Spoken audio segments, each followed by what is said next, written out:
বিভিন্ন জায়গায় তো অবিরত হচ্ছে। তারপরেও আজকের আলোচনার আলোচ্য বিষয়বস্তু হবে শিরক।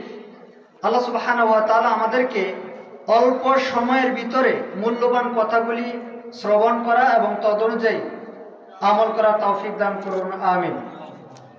আমি শুরুতে যে আয়াতটা তেলাওয়াত করেছিলাম এটা ছিল সূরা আনআমের 82 নম্বর আয়াত। আল্লাহ তাআলা বলছেন, আল্লাযীনা আমানু ওয়া লাম ইয়ালবিসু ঈমানাহুম বিযুল। আর যারা ঈমান আনয়ন করেছে অতঃপর ঈমানের সাথে শিরক মিশ্রণ ঘটায়নি, জুলুম করেনি, উলাইকা লাহুম তাদেরকে আল্লাহ তাআলা নিরাপত্তা দান করবেন। ওয়া হুম মুহতাদুন, আর তারাই হচ্ছে হেদায়েত প্রাপ্ত। এই আয়াতে আল্লাহ তাআলা বলছেন যারা ঈমানকে কুলুষিত করেনি, জুলুম করেনি ঈমানের সাথে। এই আয়াত যখন অবতীর্ণ হয়েছে সাহাবায়ে কেরাম চলে গেলেন রাসূলুল্লাহ সাল্লাল্লাহু আলাইহি ওয়াসাল্লামের নিকটে গিয়ে বললেন, আল্লাহর নবী, আল্লাহ তাআলা বলছেন যে যারা ঈমানের সাথে জুলুম করেনি, আমাদের মধ্যে তো এমন আমরা কেউ নেই কোনো না কোনোভাবে আমরা জুলুমের সাথে সংমিশ্রণ আমাদের আমলগুলি হচ্ছে, যে কোনোভাবেই হোক। রাসূলুল্লাহ সাল্লাল্লাহু আলাইহি ওয়াসাল্লাম বলছেন যে এই জুলুম বলতে তোমরা যেটা বুঝছো সেটা নয়। এই জুলুম বলতে এটা হচ্ছে, তোমরা কি পাঠ করনি লোকমান হাকিম তার সন্তানকে বলেছিলেন, ইয়া বুনাইয়া লা তুশরিক বিল্লাহ ইন্নাশ শিরকা লা যুলমুন আযীম। হে কলিজার টুকরা সন্তান, তুমি আল্লাহর সাথে অংশীদার করো না, শিরক করো না, নিশ্চয়ই শিরক হচ্ছে সবচেয়ে বড় জুলুম। তাহলে রাসূলুল্লাহ সাল্লাল্লাহু আলাইহি ওয়াসাল্লাম বুঝিয়ে দিলেন যে এই জুলুম বলতে শিরককে। সম্মানিত উপস্থিতি, আল্লাহ সুবহানাহু ওয়া তাআলা সূরা ফুরকানের 25 নম্বর সূরার 23 নম্বর আয়াতে বলছেন, ওয়া কাদিমনা ইলা মা আমিলু মিন আমালিন ফাজআলনাহু হাবাআন মানসুরা।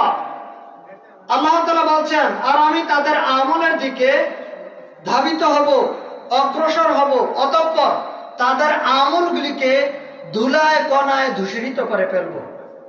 কাদের আমল? আল্লাহ তাআলা অন্য আয়াতে এর ব্যাখ্যা করেছেন।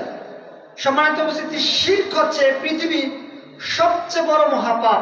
পৃথিবীতে যত পাপ রয়েছে তার মধ্যে সবচেয়ে বড় পাপ হচ্ছে আল্লাহর সাথে অংশীদার করা। এটা হচ্ছে সবচেয়ে জঘন্যতম পাপ, যার অন্য কোনো ক্ষমতা নেই। সম্মানিত উপস্থিতি, রাসূলুল্লাহ সাল্লাল্লাহু আলাইহি সাল্লামকে আল্লাহ সুবহানাহু ওয়া তাআলা বলছেন, হে মুহাম্মদ সাল্লাল্লাহু আলাইহি সাল্লাম, আপনি তাদেরকে বলে দিন।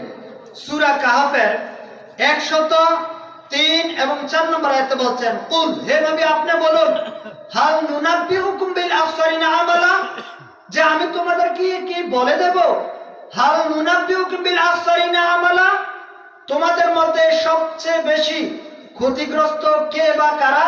আল্লাযীনা দাল্লা সাইয়ুম ফিল হায়াতিদ দুনিয়া, যাদের আমলগুলি দুনিয়াতে শেষ, যারা দুনিয়াতে আমল করেছে দুনিয়াতে শেষ, এগুলি আর পরকালের মাঠে টিকবে না, এমন লোকদের সন্তানকে আমি বলবো না, হাল নুনাব্বিউকুম বিল আখসারিনা আমালা আল্লাযীনা দাল্লা সাইয়ুম ফিল হায়াতিদ দুনিয়া। অথচ তারা মনে করছে যে আমরা যে আমলগুলি করছি এগুলি ভালো আমল। আমাদের সমাজে অনেক আমল রয়েছে, মানুষ মনে করছে এগুলো হচ্ছে ভালো আমল। সম্মানিত উপস্থিতি, আব্দুল্লাহ ইবনে মাসউদ রাদিয়াল্লাহু তাআলা আনহু তিনি বলছেন যে রাসূলুল্লাহ সাল্লাল্লাহু আলাইহি ওয়াসাল্লাম যখন মক্কায় প্রবেশ করলেন, যখন তিনি মক্কায় প্রবেশ করলেন তখন তিনি দেখলেন মক্কার চারপাশে প্রায় 360টি মূর্তি ছিল। এই মূর্তিগুলিকে তিনি লাঠি দ্বারা আঘাত করলেন আর বললেন, জা আল হক ওয়া জাহাকাল বাতিল ইন্নাল বাতিলা কানা যাহুকা। রাসূলুল্লাহ সাল্লাল্লাহু আলাইহি ওয়াসাল্লাম বলেন, এসেছে সত্য, চলে গেছে মিথ্যা, নিশ্চয়ই মিথ্যা চিরদিন মিথ্যা, মিথ্যা চিরদিন মিথ্যা, এটা বাতিল। রাসূলুল্লাহ সাল্লাল্লাহু আলাইহি ওয়াসাল্লাম বুঝিয়ে দিলেন। রাসূলুল্লাহ সাল্লাল্লাহু আলাইহি ওয়াসাল্লামের ভাষায় বোঝা যাচ্ছে যে ছবি মূর্তি এগুলি হচ্ছে শিরকের উৎস। আমাদের সমাজে অনেক মানুষে অনেক বড় বড় আলেমের ছবি পর্যন্ত ঘরের মধ্যে বিভিন্ন জায়গার মধ্যে লটকিয়ে রাখে।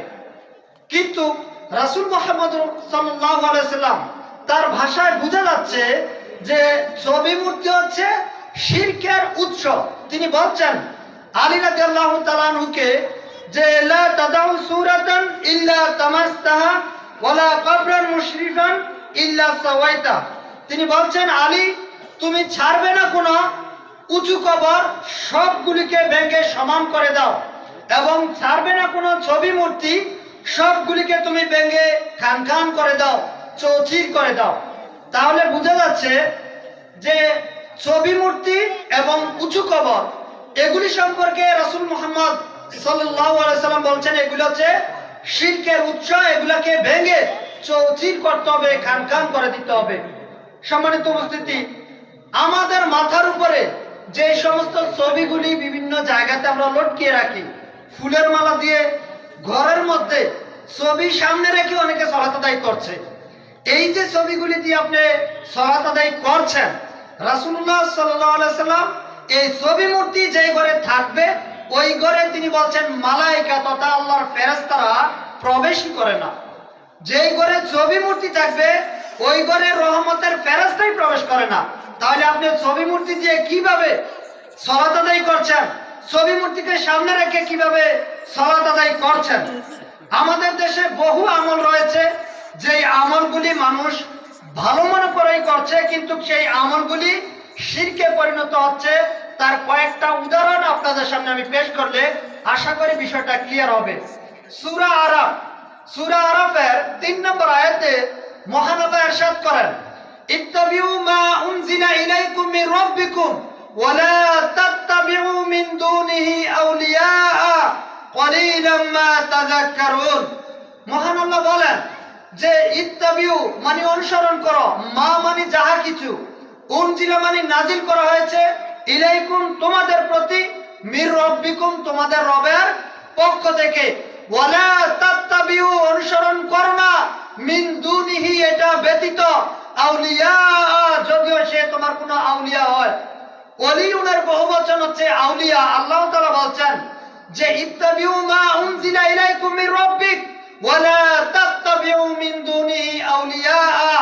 খবরদার কোন ওলি আউলিয়ার অনুসরণ করো না যদি সেটা কোরআন এবং সুন্নাহ ব্যতীত হয়। কলিলাম মা তাযাক্কারুন, তবে তোমাদের খুব কমই তোমরা উপদেশ গ্রহণ করো। সমাজের মানুষ, দেশের মানুষ, রাষ্ট্রের মানুষ খুব কম সংখ্যক থাকবে যারা উপদেশ গ্রহণ করবে। আল্লাহ বলেছেন, আল্লাহ সুবহানাহু ওয়া তাআলা সূরা ইউসুফের 106 নম্বর আয়াতে বলছেন যে ওয়ামা আকসারুহুম বিল্লাহি ইল্লা হুম মুশরিকুন, তোমরা যাদেরকে দেখছো ঈমান এনেছে তোমাদের মধ্যে, এই ঈমান আনার পর অধিকাংশ মানুষ আবার মুশরিক। ঈমান আনার পর অধিকাংশ মানুষ শিরকে লিপ্ত। ঈমান আনার পর অধিকাংশ